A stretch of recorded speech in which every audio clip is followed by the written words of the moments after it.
ओम नमः सिद्धेभ्यः। प्राकृत अनुरागी सभी महानुभावों को मेरा डॉक्टर पुलक गोयल का यथा योग्य अभिवादन। सादर जय जिनेन्द्र। प्राकृत जनागम प्रतियोगिता के 5वें सीजन में आप सभी का स्वागत है। आज इस वीडियो के माध्यम से प्राकृत जनागम प्रतियोगिता के पाठ्यक्रम के अंतर्गत शब्दार्थ क्रमांक 1909 से लेकर 1917 तक आपके सामने आ रहे हैं। इस वीडियो में आपको 7 क्षेत्र जो कि जम्बू द्वीप के हैं उनके नाम मिलने वाले हैं। उनको प्राकृत में क्या कहते हैं ये आपको मिलेगा। मैं एक बार इन सभी शब्दों का उच्चारण करूंगा। आप वीडियो को पॉज करके अपनी कॉपी में इनको नोट कीजिए। इनका प्राकृत रूप क्या हो सकता है खोजिए, और उसके बाद इसी वीडियो में जब आपको इनके प्राकृत रूप मिलेंगे तो मिलान कीजिएगा। क्षेत्र, वर्ष, भरत क्षेत्र, हैमवत क्षेत्र, हैमवत क्षेत्र, हरि क्षेत्र, विदेह क्षेत्र, रम्यक क्षेत्र, रम्यक क्षेत्र, हैरण्यवत क्षेत्र, हैरण्यवत क्षेत्र और ऐरावत क्षेत्र। ये 7 क्षेत्रों के नाम हैं जो कि जम्बू द्वीप में हैं, और इन 7 क्षेत्रों को प्राकृत में क्या कहते हैं ये अब आपके सामने आ रहा है। इन क्षेत्रों की क्या स्थिति है, इनकी क्या पोजीशन है जम्बू द्वीप में, कौन सी दिशा में, कहाँ पर ये स्थित हैं, इस पर भी एक दो लाइनों में ही चर्चा कर ली जाएगी। चलिए, आपके सामने आ रहा है शब्दार्थ क्रमांक 1909। क्षेत्र, क्षेत्र, इसका प्राकृत रूप है खेतो, आधा ता पूरा ता, खेतो, और खेतम। पुल्लिंग और नपुंसकलिंग दोनों में ही ये शब्द चलता है, खेतो, खेतम। तो इस प्रकार से जहाँ पर भी क्षेत्र शब्द आएगा वहाँ पर दोनों ऑप्शन हमारे पास हैं। पुल्लिंग में भी प्रयोग हो सकता है, नपुंसकलिंग में भी प्रयोग हो सकता है। क्षेत्र, जम्बू द्वीप और भी जो द्वीप हैं मनुष्य क्षेत्र में, उनको पर्वत विभाग करके क्षेत्रों में डिवाइड कर देते हैं। इनमें 7 क्षेत्र हो जाते हैं और क्रमशः यहाँ पर इनके नाम आएंगे। ये क्षेत्र कहलाते हैं। शब्दार्थ क्रमांक 1910। वर्ष, वर्ष, इसका प्राकृत रूप वरिसो, वरिसो, वस्सो, आधा सा पूरा सा, वस्सो, वासो, वासो। ये तीनों रूप चलते हैं, प्रयोग में आते हैं। क्षेत्र को ही वर्ष कहा गया है। क्षेत्र के ही पर्यायवाची के रूप में वर्ष शब्द का प्रयोग ग्रंथों में मिलता है। इस दृष्टि से वैसे वर्ष के अलग अलग अर्थ और भी होते हैं, लेकिन यहाँ पर केवल इतना ही अर्थ वर्ष का हम समझ रहे हैं। वरिसो, वस्सो, वासो, ये इसका प्राकृत रूप। अब 7 क्षेत्रों में सबसे पहला क्षेत्र, शब्दार्थ क्रमांक 1911। भरत क्षेत्र, भरत क्षेत्र, इसका प्राकृत रूप है भरह खेतो, भरह खेतो, आधा का ख, आधा ता पूरा ता, भरह खेतो, भरह खेतो। यहाँ पर खेतम भी हो सकता है, मैंने सभी खेतों का प्रयोग कर दिया है एक, आप खेतम का भी प्रयोग कर सकते हैं, नपुंसकलिंग में भी बना सकते हैं। भरत क्षेत्र, भरत क्षेत्र, ये पहला क्षेत्र है।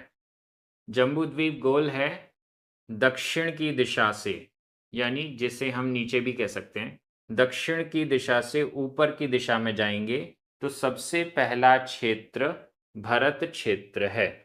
ये भरत क्षेत्र नीचे से तो लवण समुद्र से घिरा हुआ है और ऊपर हिमवत पर्वत से घिरा हुआ है। तो ये एक नाव के आकार का भरत क्षेत्र हो जाता है। इस भरत क्षेत्र में 6 खंड हैं, जिसमें से एक आर्यखंड है। इस आर्यखंड में हम सभी रहते हैं। शब्दार्थ क्रमांक 1912। हैमवत क्षेत्र।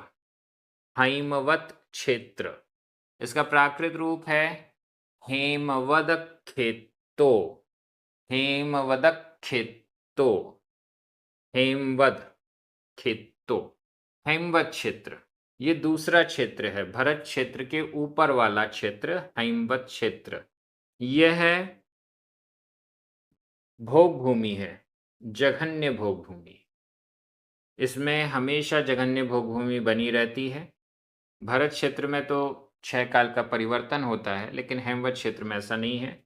बाकी के क्षेत्रों में अलग अलग सिस्टम है। हेमवत क्षेत्र जो है वो जघन्य भोग भूमि का क्षेत्र होता है।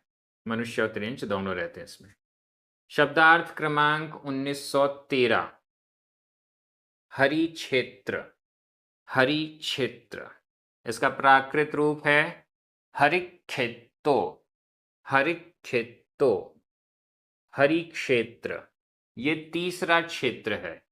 नीचे से ऊपर की ओर जा रहे हैं, दक्षिण से उत्तर की ओर जा रहे हैं। तीसरे नंबर का क्षेत्र है हरि क्षेत्र। यह मध्यम भूभूमि वाला क्षेत्र है। इसके ऊपर विदेह क्षेत्र है, इसके नीचे हेमवत क्षेत्र है। ये बीच में हरि क्षेत्र हुआ तीसरे नंबर पर। शब्दार्थ क्रमांक 1914। विदेह क्षेत्र।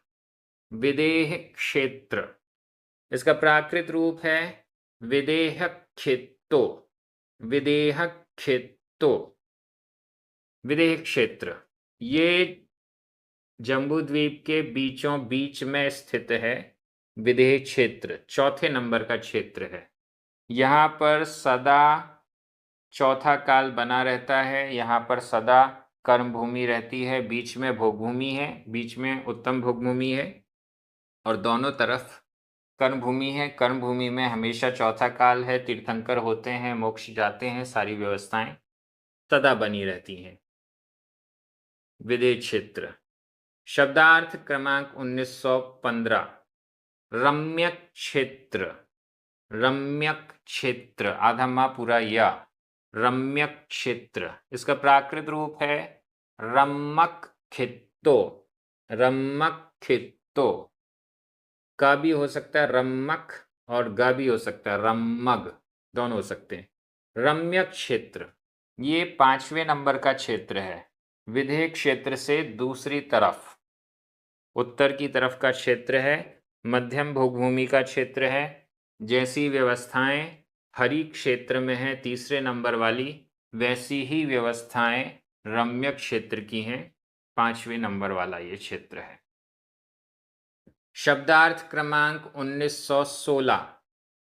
हैरण्यवत क्षेत्र। हैरण्यवत क्षेत्र, आधणा या, हैरण्यवत क्षेत्र। इसका प्राकृत रूप है हिरण्यवद खेत्तो। हिरण्यवद खेत्तो, आधणा पुराणा, हिरण्यवद खेत्तो, हिरण्यवत क्षेत्र। 6वें नंबर का ये क्षेत्र है। उत्तर की तरफ अगर हम देखें तो उत्तर से अगर जा रहे हैं तो दूसरे नंबर का क्षेत्र कहलाएगा। यह क्षेत्र भी जघन्य भूमि का है। जैसे हैमवत क्षेत्र जघन्य भोगभूमि थी, वैसे ही हिरण्यवत क्षेत्र भी जघन्य भोग भूमि है। शब्दार्थ क्रमांक 1917। ऐरावत क्षेत्र। ऐरावत क्षेत्र, इसका प्राकृत रूप है ऐरावद खेत्तो। ऐरावद खेत्तो, ऐरावत क्षेत्र। ऐरावत क्षेत्र 7वें नंबर का है। भरत क्षेत्र से एकदम अपोजिट है। भरत क्षेत्र दक्षिण में पहला है, ऐरावत क्षेत्र उत्तर में पहला है। जैसे भरत क्षेत्र में 6 काल का परिवर्तन होता है, वैसे ही ऐरावत क्षेत्र में भी पूरे 6 काल का परिवर्तन होता है। जैसी व्यवस्थाएं भरत क्षेत्र में वैसी ही ऐरावत क्षेत्र में हैं। इस प्रकार से ये 7 क्षेत्र आपको प्राकृत में क्या इनका नाम है ये आपको प्राप्त हो गए हैं। आगे भी बहुत सारे शब्दार्थ प्राकृत वाले आपके सामने आने वाले हैं इस प्रतियोगिता के अंतर्गत। आप चैनल को जरूर सब्सक्राइब कीजिए।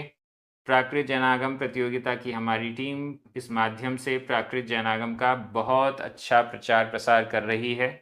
सभी की ओर से आप सभी को सादर जय जिनेंद्र।